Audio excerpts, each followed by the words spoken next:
أعوذ بالله من الشيطان الرجيم. بسم الله الرحمن الرحيم. صلى الله عليك يا رسول الله وعلى آلك الطيبين الطاهرين. السلام عليك يا أبا عبد الله وعلى الأرواح التي حلت بفنائك. عليكم مني سلام الله أبدا ما بقيت وبقي الليل والنهار، ولا جعله الله آخر العهد مني لزيارتكم. السلام على الحسين وعلى علي بن الحسين وعلى أولاد الحسين وعلى أصحاب الحسين. اللهم كن لوليك الحجة ابن الحسن صلواتك عليه وعلى آبائه في هذه الساعة وفي كل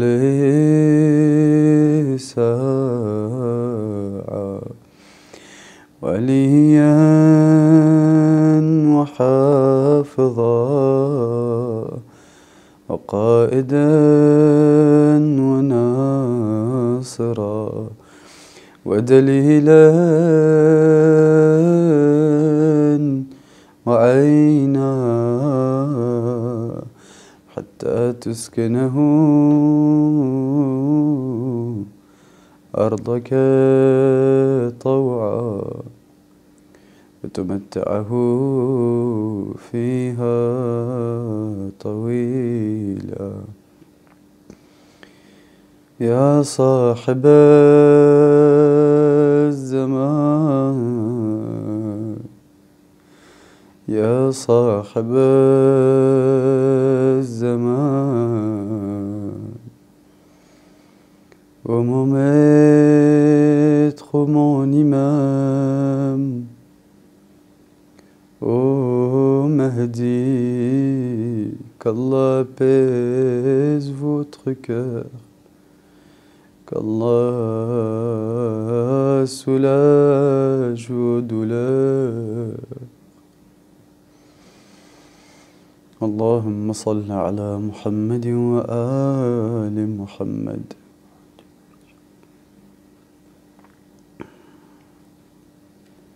Vous êtes sûrement fatigué depuis ce matin.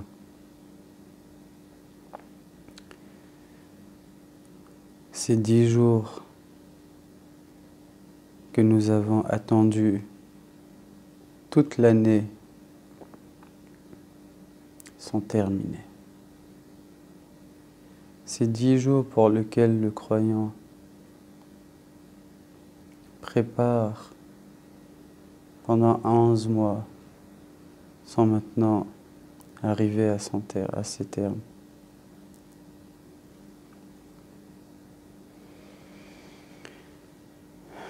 Qu'Allah subhanahu wa ta'ala accepte vos pleurs, qu'il accepte vos lamentations pour l'imam Hussein alayhi salatu wassalam, qu'Allah accepte vos azadaris. Et nous prions Allah pour que cette année ne soit pas le dernier Muharram que nous commémorons dans notre vie. Que Sayyida Zahra salamullahi alayha accepte les sacrifices que chacun de vous a fait pour assister à ces majlis et pour pouvoir pleurer sur son fils. On m'a dit que vous qui êtes à Genève, vous louez une salle dans une église pour pouvoir commémorer le martyre de l'imam Hussein alayhi salatu wassalam.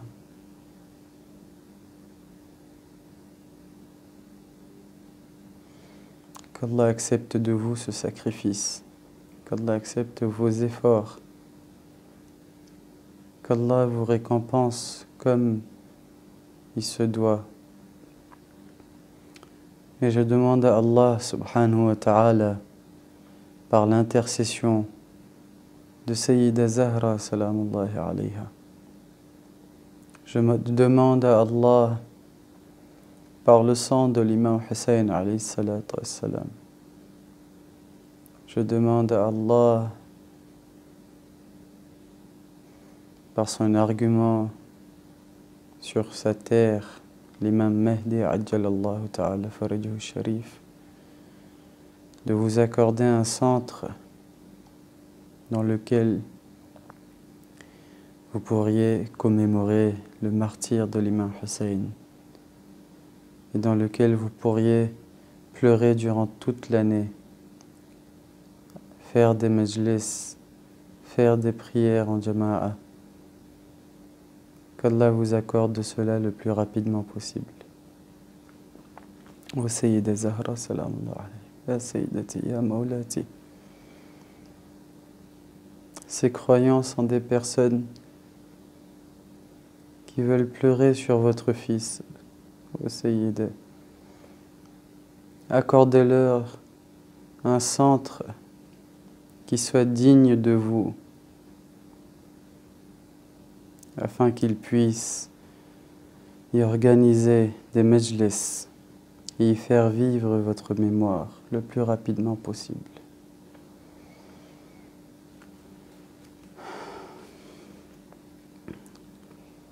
Ce soir, nous allons tous rentrer chez nous. Nous allons revoir nos familles. Nous allons nous asseoir avec eux. Nous allons nous endormir tranquillement. Mais sachez juste une chose, que les malheurs de Sayyida Zainab salamullahi alayha, de Sayyida Kulthum salamullahi alayha, et des dames et des enfants de la famille de l'imam Hussein ne font que commencer. Jusqu'à ce matin, ces dames étaient protégées, en sécurité. Tant qu'Abbas était là, rien ne pouvait atteindre ces dames. Tant que l'imam Hussein était là, ces dames avaient un espoir. Tant que l'imam Hussein était vivant, ces dames étaient protégées par l'imam Hussein lui-même. De sorte que quand on a voulu savoir si l'imam Hussein alayhi salatu wassalam était encore en vie, Shimr alayhi la'a'inullah, qu'Allah le maudisse, a dit à son armée d'attaquer le campement. Parce qu'il savait que l'imam Hussein tenait à ce campement, tenait aux femmes et aux enfants qui étaient dans ce campement. Quand l'imam Hussein alayhi salatu wassalam a entendu cet ordre de Shimr, il s'est levé sur ses deux coudes et leur a dit « Ya shi'ata l'Abi Sufyan » ô partisans d'Abu Sufyan, إن لم يكن لكم دين فكونوا أحرارا في دنياكم. Si vous n'avez pas de religion, alors soyez libres dans votre monde. L'imam Hussein avait toujours un œil sur son campement. Et ces mêmes dames qui étaient protégés ce matin sont ce soir sous la protection de Sayyida Zainab salamullahi alayha. Ce soir, c'est Sayyida Zainab qui est postée devant la tente quasi brûlée sous laquelle se sont réfugiés les femmes et les enfants de la famille du saint prophète. Zainab, salamullahi alayha, que personne n'avait jamais vue. Nous avons vu durant un de nos majlis ce voisin de l'imam Ali, Yahya al-Mazini, qui disait que pendant des années j'ai habité à côté de l'imam Ali alayhi salatu wassalam, dans la maison où vivait sa fille. Mais jamais je n'ai entendu sa voix, ni vu son visage, ni vu ne serait-ce que son ombre. Cette dame que l'imam Ali, l'imam Hassan et l'imam Hussein escortaient eux-mêmes durant la nuit pour qu'elle puisse aller visiter la tombe de son grand-père, le messager d'Allah, et celle de sa mère, Sayyida Zahra, pour que personne ne puisse voir, ne serait-ce que la taille de Sayyida Zainab. Aujourd'hui, elle est entourée de tous les ennemis. Elle est entourée des pires créatures qui existent dans ce monde. Elle est entourée de ces mêmes personnes qui ont tué ses frères et sa famille. Combien cela doit être dur de voir celui qui a tué quelqu'un de votre famille rigoler et faire la fête devant vous. Elle et sa sœur Sayyida Kulthum, salamullahi alayhima, ont rassemblé les femmes et les enfants qui restaient de la famille de l'imam Hussein alayhi salatu wassalam après l'attaque de l'ennemi. Elle calmait les orphelins, elle apaisait les veuves, elle soignait les blessés et elle protégeait l'imam Sajjad alayhi salatu wassalam. Je voudrais leur dire, ô Sayyida Zainab, ô Sayyida Kulthum, vous protégez tout le monde en cette nuit. Laylat al-Wahsha, Sham Ghariba. Vous savez ce que ça veut dire? C'est la nuit des esselés. La nuit de ceux qui n'ont plus personne pour eux. Je dirais, ô Sayyida Zainab, ô Sayyida Kulthum, vous protégez tout le monde, vous soignez tout le monde, vous essuyez les larmes des femmes et des enfants, vous les soignez, vous les calmez, vous les apaisez. Mais vous, ô dames, ô sœurs de l'imam Hussein,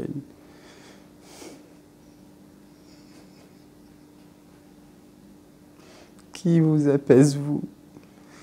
Qui est là pour vous demander ce que vous êtes en train de ressentir après avoir vu le martyre de votre frère, l'imam Hussein alayhi salatu wassalam.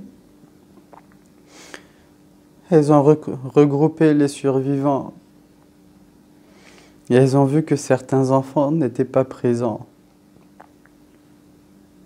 Plusieurs de ces enfants ont été écrasés à la porte du campement de l'imam Hussein alayhi salatu wassalam par les sabots des ennemis sauvages qui avaient attaqué le campement après le martyre de l'imam Hussein alayhi salatu wassalam. Elles ramenaient alors leur corps près de la tente où elles s'étaient abritées. Ces petits enfants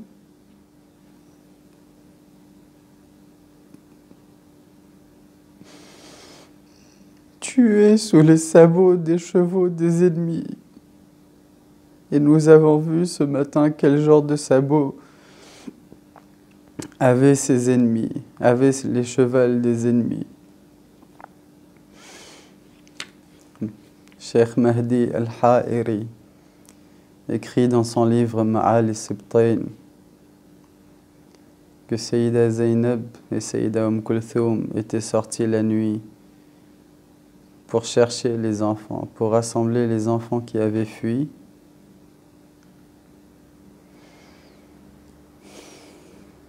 Et elles ont vu deux jeunes enfants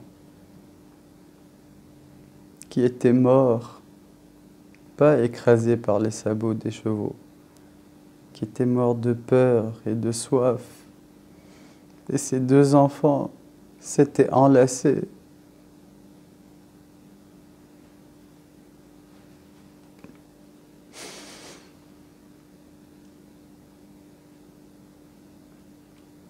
Sayyida Sakina, Sayyida Ruqayya que nous connaissons chez nous, comme Sayyida Sakina, vous connaissez tous son histoire.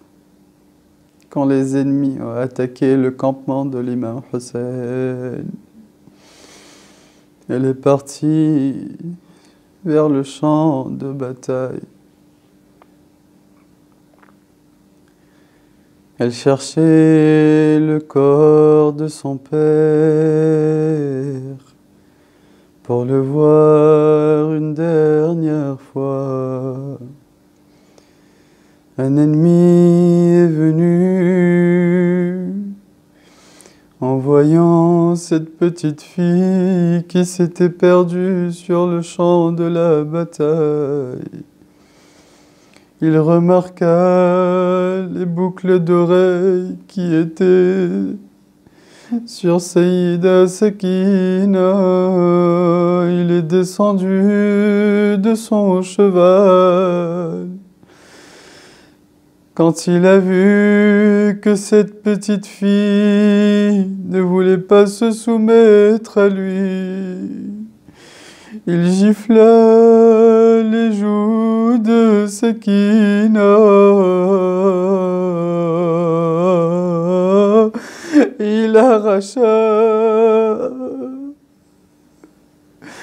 arracha les boucles d'oreilles de Sakina. Ses oreilles étaient en sang. Elle a sûrement regardé vers le fleuve et s'est sûrement écrié: oh mon oncle, oh Abul Fadl al-Abbas, regardez ce que les ennemis m'ont fait. Que s'est-il donc passé pour que ces jeunes enfants périssent sous les sabots des chevaux? Que s'est-il passé après le martyre de l'imam Hussein pour que des enfants meurent de peur? Quand l'imam Hussein est décédé, quand l'imam Hussein a été tué,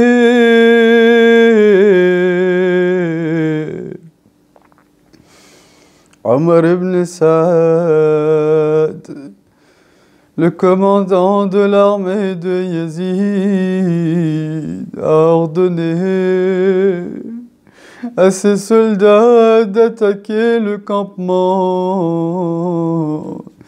Mais avant que je vous dise ce qui s'est passé, je vais vous dire 3 phrases et à vous de déduire ce qui s'est passé. Premièrement, la veille de Ashura, nous avons vu que l'imam Hussein avait rapproché les tentes entre elles et qu'il avait creusé un fossé tout autour du campement qu'il avait enflammé pour que les ennemis ne puissent pas les attaquer d'autre côté. Il y avait seulement une ouverture au devant du campement.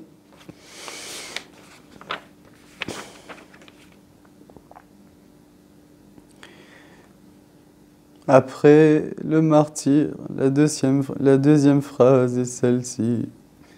Après le martyr de l'imam Hussein, Omar ibn Saad ordonna d'attaquer les campements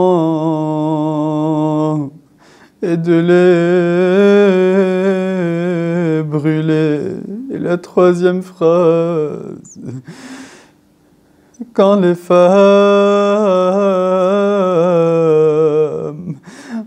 ont vu que les ennemis approchaient, quand les ennemis sont rentrés dans le campement, elles vinrent voir l'imam Sajjad, qui était l'imam de leur temps à présent. Elles lui disent: ô imam, ô Sajjad, les ennemis sont en train de nous attaquer. Que devrions-nous faire? L'imam Sajjad leur a dit: ô dames, ô tantes, ô sœurs, alaykunna bil farar. Fuyez, vous devez fuir. Je vous ai dit ces trois phrases. Mais qu'est-ce que cela veut dire? L'imam avait creusé un fossé tout autour du campement. Donc les femmes ne pouvaient que sortir de l'entrée principale du campement. Et parce qu'il y avait le fossé tout autour, les ennemis eux aussi n'ont pu qu'entrer par cette entrée principale. Dans certains livres, il était écrit que plus de 800 soldats, plus de 800 cavaliers sont entrés par cette porte avec leurs chevaux, alors que les femmes et les enfants essayaient de fuir. Les petits enfants de la famille du saint prophète voyaient ces chevaux approcher et n'avaient guère le choix que de sortir du campement. Mais imaginez combien ces chevaux étaient grands et combien les enfants étaient petits. Ils se sont retrouvés sous les sabots de ces chevaux. Quand ils sont rentrés dans le campement, ils ont mis le feu à toutes les tentes, et même à la tente dans laquelle étaient disposés les martyrs. Fatima al-Kubra, la fille de l'imam Hussein, nous dit que j'étais en train de voir ses corps brûlés, ses corps en morceaux. Elle voyait le corps de son frère Ali Akbar, de son cousin Qasim et de tous les hommes de sa famille en train de brûler. Elle était en train de pleurer quand elle a vu qu'un ennemi s'approcha d'elle. Elle a commencé à courir. L'ennemi était sur son cheval. Il a pris sa lance et il a frappé la tête de Fatima, la fille de l'imam Hussein. Elle nous dit que le coup était si fort que ma tête s'est déchirée, et pas seulement cela, mes oreilles se sont déchirées. Mais Zainab, en voyant ses enfants éparpillés, suivis par les ennemis, elle s'entreposait entre les enfants et les ennemis pour les protéger. Mais les ennemis n'avaient aucune pitié. C'était Zainab qu'il frappait de sorte que quand Zainab est venue voir le corps sans vie de son frère, l'imam Hussein, elle lui dit au frère: يا ابن أمي لقد كللت عن المدافعة لهؤلاء النساء والأطفال. Il dit: mon frère, protéger ces femmes et ces enfants m'a extrêmement affaibli. وهذا متني قد اسود من الضرب. Regarde la peau de mon dos, combien s'est-il noirci à cause des coups de fouet que j'ai reçus. Mukhtar, qui avait rassemblé tous les ennemis qui étaient à Karbala pour les punir, a ramené un ennemi du nom de Hushaym ibn al-Aswad al-Kindi, qu'Allah le maudisse.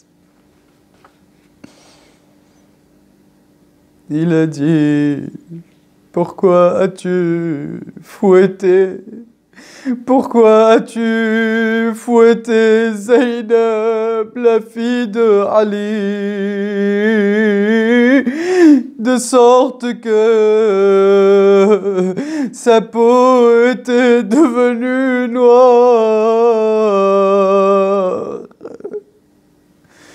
Il est dit que Mukhtar était un juriste, était un faqih, il connaissait les lois, il connaissait la loi du talion, il savait que la peine devrait être réciproque au crime commis.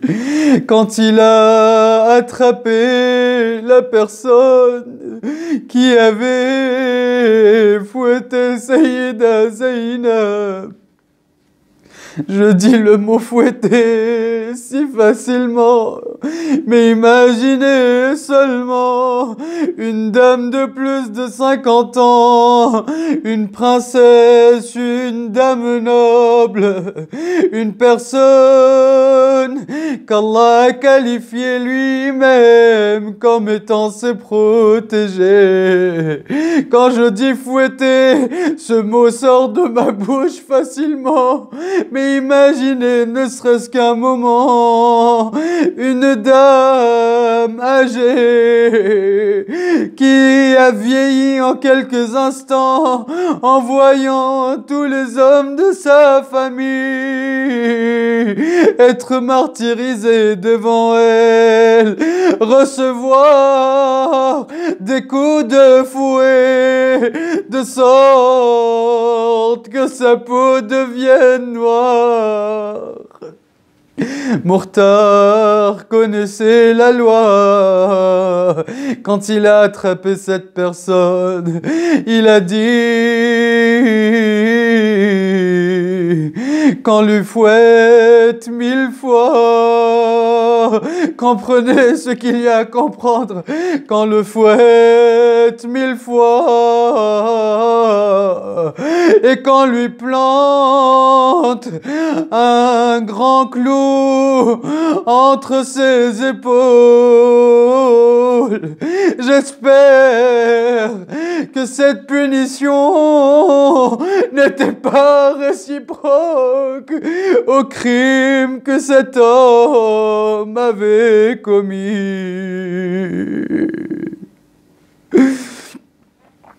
L'11e jour du mois de Muharram. Je dis cela et je termine. Au lendemain de Ashura, les femmes et les enfants et Sayyid Sajjad, notre 4e imam, ont été enchaînés. Mais de quelle façon? Leurs mains étaient enchaînées à leur tête. Leurs pieds étaient enchaînés. Et chaque coup, chaque personne était enchaînée à l'autre. Imaginez comment les petits enfants pouvaient marcher, pouvaient ne serait-ce que respirer quand ils étaient enchaînés. Aux adultes, aux femmes adultes.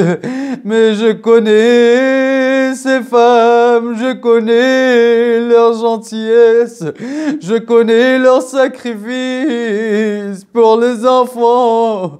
Elles ont sûrement dû marcher quand elles marchaient, elles ont sûrement dû se baisser. Sayyida Zainab et Sayyida Kulthum, à chaque fois qu'ils recevaient de la nourriture ou de l'eau, ils les partageaient à ces petits enfants, de sorte qu'elles étaient tellement fatiguées qu'elles ne pouvaient plus prier la salat al-layl, la prière de la nuit, en étant debout. Elles ont été enchaînées et en quittant Karbala, elles ont été ramenées près des corps sans vie de leur famille. Pendant un moment, Sayyida Zainab voit que Sayyid Sajjad, notre 4e imam, est dans un état critique. Elle lui dit: Ya baqiyata amri, ya baqiyata itrati, ma li araka tajud binafsik. Ô toi, qui est le restant de la sainte famille du saint prophète, ô toi mon imam, quelle est cette situation que je vois en toi? Pourquoi ai-je l'impression que tu es en train de quitter cette vie? Imam Sajjad lui répond: oh tante Zainab, comment pourrais-je vivre quand je vois le corps décapité, la tête décapitée de mon père, le corps coupé en morceaux de mon père, le corps dénudé de mon père? En voyant cela, Sayyida Kulthum est tombée de sa monture et s'écria au grand-père, au messager d'Allah: regardez votre petit-fils allongé sur la terre de Karbala et regardez-nous, vos filles et les femmes de votre famille sont prises comme captives. ألا لعنة الله على القوم الظالمين وسيعلم الذين ظلموا أي منقلب ينقلبون إنا لله وإنا إليه راجعون